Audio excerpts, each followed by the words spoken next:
मंडळी नमस्कार, मी निकिता. बी पॉझिटिव्ह या द कॉमन मॅन चॅनलच्या सिरीज मध्ये तुमचं सगळ्यांचं मनापासून स्वागत. खूप दिवस झाले आपण वेगवेगळ्या कथा ऐकतो आहोत, प्रेरणादायी कथा ज्या आपल्याला संदेश देतात. बी पॉझिटिव्ह. त्याप्रमाणेच तुम्ही पॉझिटिव्ह आहात ना? पॉझिटिव्हच राहायचंय. तर मित्रांनो, उन्हाळा म्हटला की अंगाची लाही लाही होते ना? सध्या सगळेच हे अनुभवत आहेत. मध्यमवर्गीय किंवा श्रीमंत लोक तर एसी किंवा कूलर लावून स्वतःचा बचाव करतात, पण विचार करा त्या लोकांचा जे पत्र्याच्या किंवा सिमेंटच्या छोट्याशा घरात राहतात. उन्हाळ्यात त्यांच्या घराचं छप्पर दिवसा ऊन शोषून घेतं आणि रात्री ते घर एखाद्या भट्टीसारखं, तंदूर सारखं गरम होतं. अशा उष्णतेत जगणं म्हणजे अक्षरशः नरक.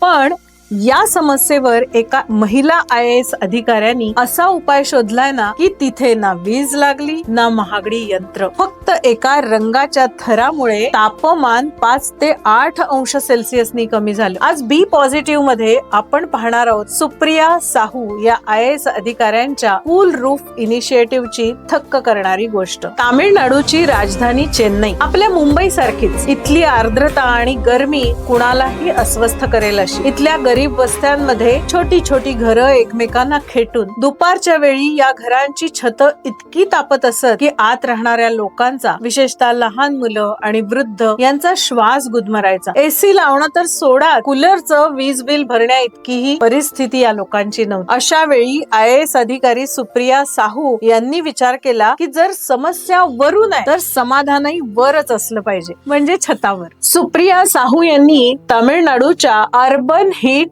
मिटिगेशन मिशन याच्या अंतर्गत एक सोपी पण विज्ञानावर आधारित अशी योजना सुरू केली. ती म्हणजे छतावर रिफ्लेक्टिव्ह व्हाईट पेंट लावायचा. म्हणजे काय? पांढरा रंग द्यायचा. हे पेंट सूर्याची किरण शोषण्याऐवजी परावर्तित करतं, म्हणजेच परत पाठवतं. पण आव्हान मोठं होतं. लोकांना हे पटवून देणं कठीण होतं की फक्त रंगाने घर कसं काय थंड होणार. सुप्रिया साहू डगमगल्या नाही. त्यांनी स्थानिक मजुरांना प्रशिक्षण दिलं, स्वयंसेवी संस्थांना त्या सोबत घेतलं आणि हजारो घरांच्या छतांना पांढऱ्या रंगानं शुभ्र करून टाकलं. जेव्हा उन्हाळ्याचा जोर वाढला तेव्हा निकाल पाहून सगळेच थक्क झाले मंडळी. दुपारी बसणं अशक्य होतं तिथलं तापमान थेट 5 ते 8 अंश सेल्सिअसनी कमी झालं. दुपारच्या उन्हातही लोक आरामात घरात विश्रांती करू लागले. त्यांच्या या अचाट कार्याची दखल थेट संयुक्त राष्ट्राने घेतली.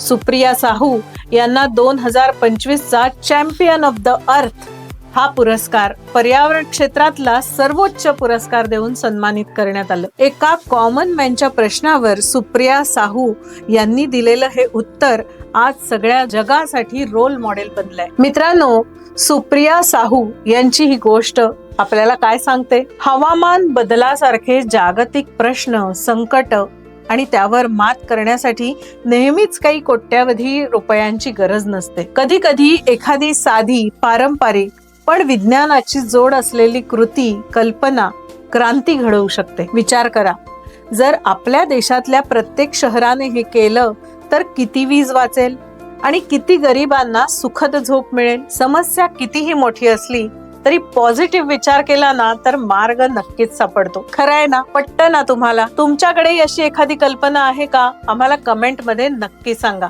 आणि द कॉमन मॅन कायम रहा बी पॉझिटिव्ह. तुम्हाला आमचा व्हिडिओ आवडला तर लाईक आणि शेअर करा, चॅनलला सबस्क्राईब करा, घंटेच्या बटनावर दाबून ठेवा, म्हणजे आमच्या नवीन नवीन कथा आल्या, नवीन नवीन एपिसोड आले की ते तुम्हाला नक्की पाहायला मिळतील.